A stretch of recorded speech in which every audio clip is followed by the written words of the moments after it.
কল্লোলিনীর কালী এবার মুম্বাইতে। কলকাতা থেকে মণ্ডপ ঠাকুর সব সমেত মুম্বাইতে যাচ্ছে এমনটা নয়, ব্যাপারটা বেশ অভিনব।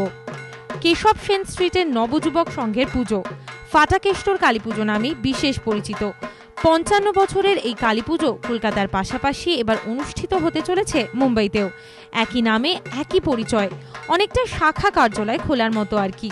মুম্বাইয়ের আন্ধেরি স্পোর্টস কমপ্লেক্সে এবছর থেকেই শুরু হচ্ছে কলকাতার এই শাখা কালী পুজো। বাংলার সংস্কৃতি তুলে ধরতে মেদিনীপুর, বাঁকুড়া, পুরুলিয়া থেকে প্রায় ২৫০ জন শিল্পী যাচ্ছেন মুম্বাই। থাকছে ছৌ নাচ, অন্যান্য সাংস্কৃতিক অনুষ্ঠানও। আমরা দেখেছি প্রত্যেক বছরই প্রচুর বোম্বাই থেকে মানুষ আসেন, প্রত্যেক বছর। সেলিব্রিটিরা আসেনি, আপনারাও জানেন।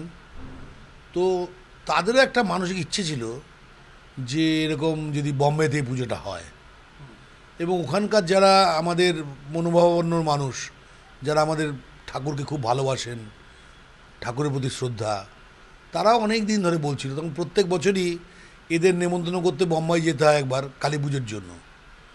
তো তারা বারবার বলছিল যে পুজোটা যদি একটা এখানে হতো কি খারাপ হতো। তো সবার সাথে একমত হয়ে গেছে আমরা। সেই জন্য দেখলাম যে ঠিক আছে, বোম্বাইতে আমাদের একটা ইউনিট করে আমাদের ক্লাবের নামেই আমরা এই পুজোটাকে অর্গানাইজ করছি। এবার বরাবরই এই পুজোতে মানুষের ঢল নামে, পাশাপাশি বলিউডের নক্ষত্র সমাগম। তবে প্রবাসী বাঙালিদের কথা ভেবেই কলকাতার এই পুজো এবার জমজ হয়ে পা দিতে চলেছে মুম্বাইতে।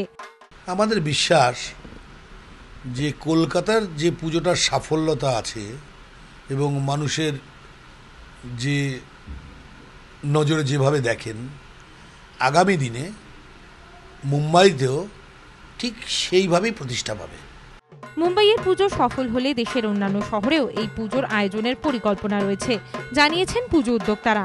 আপাতত কালী পুজোয় মেতে ওঠার অপেক্ষায় মায়ানগরী। অরিত্রিক ভট্টাচার্যের রিপোর্ট, এবিপি আনন্দ, কলকাতা।